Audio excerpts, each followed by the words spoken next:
Money, money, money, money. Uh, money, money, money, money, money. Money. What's going on, y'all? Welcome back to Just a Few Things podcast. I'm your host, Alex Sun. Thank you for tuning in with me today. I appreciate you. I love you. And I really want you to hit that like button for me because it's going to help with the algorithm and stuff. And then I want you to subscribe for me and turn on post notifications so that you don't miss a video when I drop for you. That's all I want you to do. It's only going to bless you. And it's going to bless me too. All right, but we're going to get into the video today. Is money evil? Let's talk about it. Now, before we get into it, all right, we do have a problem in society. And the problem is that, yeah, I know I like to be blunt, man. We do chase the bag a lot. We do. We really do. We chase the bag a lot. And Christians are no saints to this either. We chase the bag. And I have been guilty of this. Okay. I be trying to chase the bag. But I realize that it's really not about chasing a bag. What we should be chasing is the character of God. And the reason why I say that is because whenever you have the characteristics of God, it causes you to be just that much more wealthy, right? If you are a loving person, if you are a joyful person, if you are a peaceful person, if you are a kind person, if you are someone who has self-control, if you are someone who is good, if you are someone who has gentleness to them, people are 9 times out of 10 gonna want to listen to you that much more. So you become a magnet for other human beings. Not because of you, but because of who's dwelling in you. And that causes people to trust you, right? See, when people use their money to buy anything, it's because they trust that thing or they trust that person maybe to help them with a solution in their life. Okay. And today I want to help you guys with the solution of, is money evil? Well, with the problem, is money evil? I want to give you the solution, right? And I'm going to quickly say this. No. It is not evil. It is not evil at all. And I'm going to explain why. It is not evil because the Bible clearly tells us that the love of money is a root of evil. Okay. So that means it's your characteristic trait, right? What you are using your love towards is causing evil to come into your life. Okay. So I want to make that clear. What you are choosing to desire or put your desire in is causing evil to come into your life. Now, why is this bad? Because nobody wants evil in their life. Why is this bad? Because it shows that you have a characteristic trait problem, not a money problem. If you are having a hard time acquiring money, if you're having a hard time building your structure or understanding where you stand, 9 times out of 10, it's a behavioral problem. It's a character problem. It's not a money problem per se a lot of the time. Okay. Is money important? And is money something that we use? Yes. But the way I like to look at money is a tool. Okay. Just like, I love using this analogy. It's like a hammer, right? You need to put yourself in a position to understand that you are the master and not the dollar. You are the master, not the dollar. Why are you the master? Because God made you the master. God made you the manager over that money.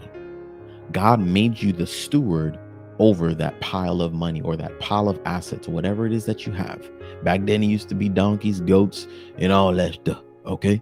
So if he's allowing you to manage that, it means he trusts you, right?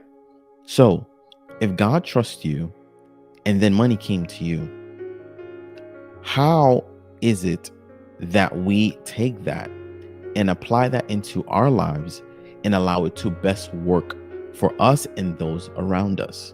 Well, first and foremost, you have to trust the Lord. You have to trust that the Lord is somebody that always gives. You have to trust that the Lord does not forsake you. You have to trust that the Lord has your best interests and the best interests of those around you, especially your brothers and sisters in Christ. All right. So a lot of the times I used to go back and forth about, oh my gosh, I need to make more money. I need to make more money. I need to make more money. And I do. right? For specific things that I want to do, and I believe that God has called me to do, I will need more money. And I believe that in this season, God is really shaping and preparing me for that. Or I should say me and my family for that, right? We make money right now, okay? We ain't broke. But, there's a next echelon that I know God wants to take us. And what I found myself doing is saying, I need to fix my character flaws, because I realized that I was focusing on the money so much.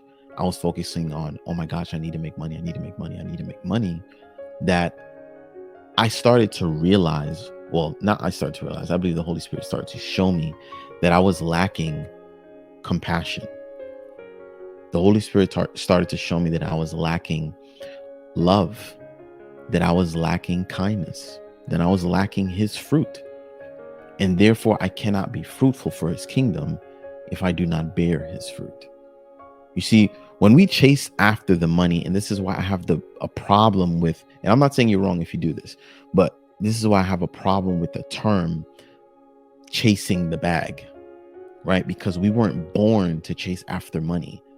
We were designed for wealth to come onto us because of who is in us.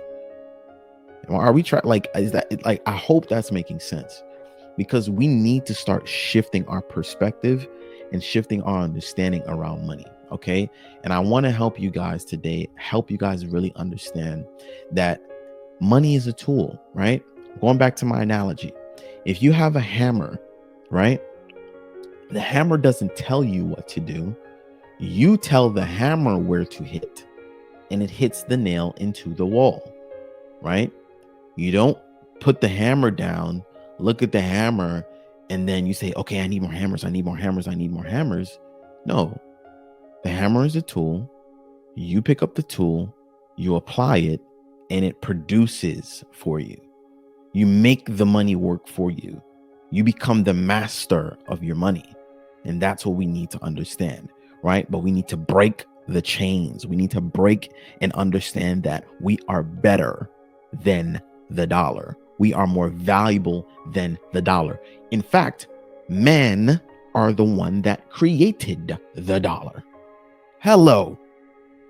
You are more valuable than the dollar. Okay.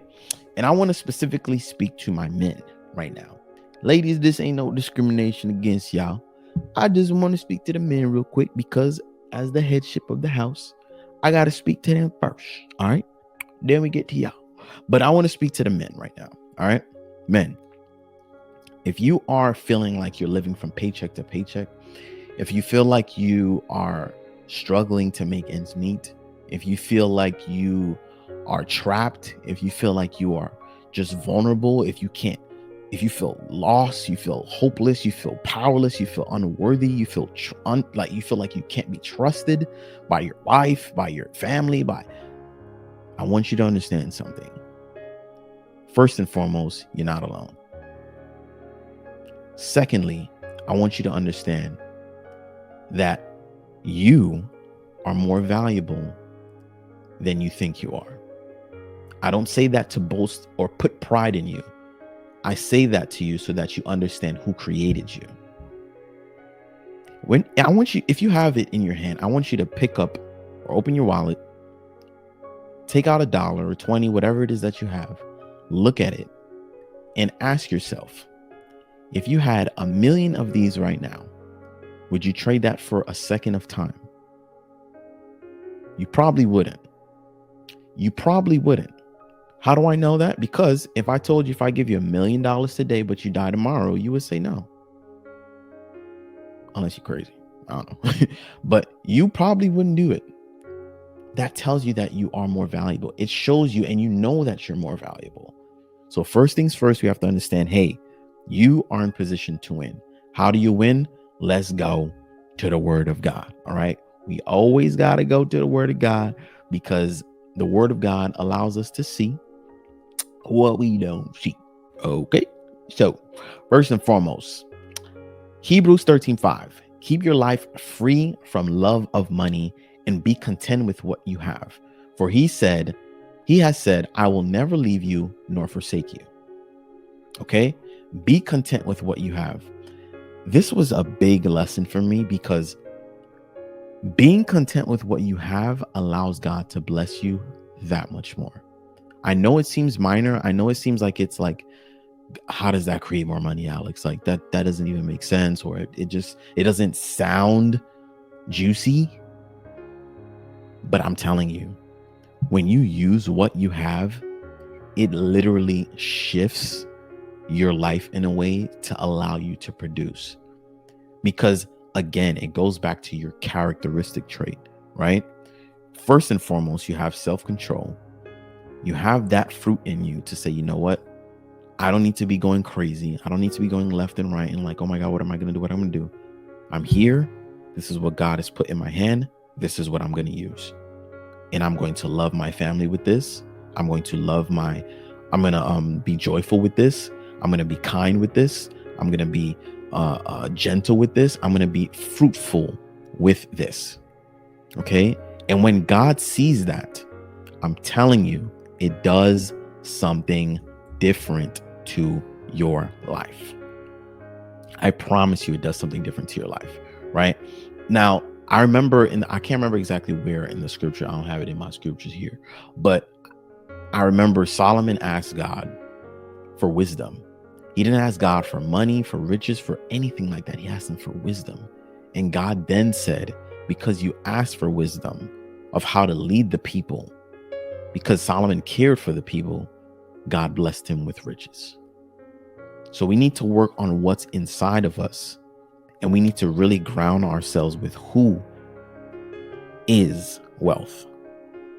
Yes, who is wealth? Because wealth is not the dollar that you and I see. Wealth is God. Because wealth comes from God. We know that. We understand that. Let's move on. Okay. Secondly, wealth gained hastily will dwindle, but whoever gathers little by little will increase it. What does that mean? Hey, if I got to do these schemes, or I got to do these scams, or I got to do these, I don't know what's to get some money, then 9 times out of 10 is probably not good for you, right? It's probably not good for you. There's a certain level of gratitude that you have when you increase little by little. I'm going to show you this, right? Imagine you got 20 million that just dropped in your lap right now today. That's awesome. That is awesome. That's great. You can do so many things with that. But imagine you put in the work to get that $20 million. Is it more worth it to you now? Absolutely. Because you know what it took. You put in the blood, the sweat, the tears. You have put your hand to the plow. And that is what makes you understand that's what makes you more grateful that the $20 million was produced rather than, let's say, you inheriting it. If you inherit it, not a bad thing, right? I'm just saying you have more appreciation when you increase little by little. So when you work things and you make 100,000 maybe this year, and then the next year you keep doing what God is calling you to do, then you make 2, then you make 5, then you make $1 million, then you make 2 million, then you make and before you know it, if he takes you there, you make 20 million. It's that much more valuable. I'm telling you, it's ridiculous. The rich rules over the poor, and the borrower is slave to the lender. This is probably my favorite verse of all time when it comes to money. I say that because we need to, like I said, we need to shift our perspective, right? We have a slave mentality. I'm going to say that again. We have a slave mentality a lot of the times when it comes to money. We think, for instance, that rich people are bad. 9 times out of 10, we think that rich people are bad. We think they're evil. We think that they don't pay enough taxes. We think that they just be sitting up there and doing God knows what and just are selfish people. And that is far from the truth. And why is that? Because I have met rich people who are crappy, and I have met poor people who are crappy. So what does that tell me? It's not about the monetary value that they have that makes them crappy. It's about their characteristic traits. It's about their heart. It's about their heart posture. It's about what their desire is about. So we need to start shifting our perspective, men. Okay. And I say this to you because you are the leader of the house. And we need to be in a position where we are standing firm for God and standing firm for our wives and standing firm for our children. No matter what position you're in, whether you're making 50,000, you're making 500,000, you're making 5 million, 50 million, doesn't matter what. We need to stand strong on God's principle and his word. I hope you guys enjoyed this video. I love y'all. I appreciate y'all. Let me know what you guys think down in the comments. What things are you guys struggling with? Christian men, I need you to respond to me.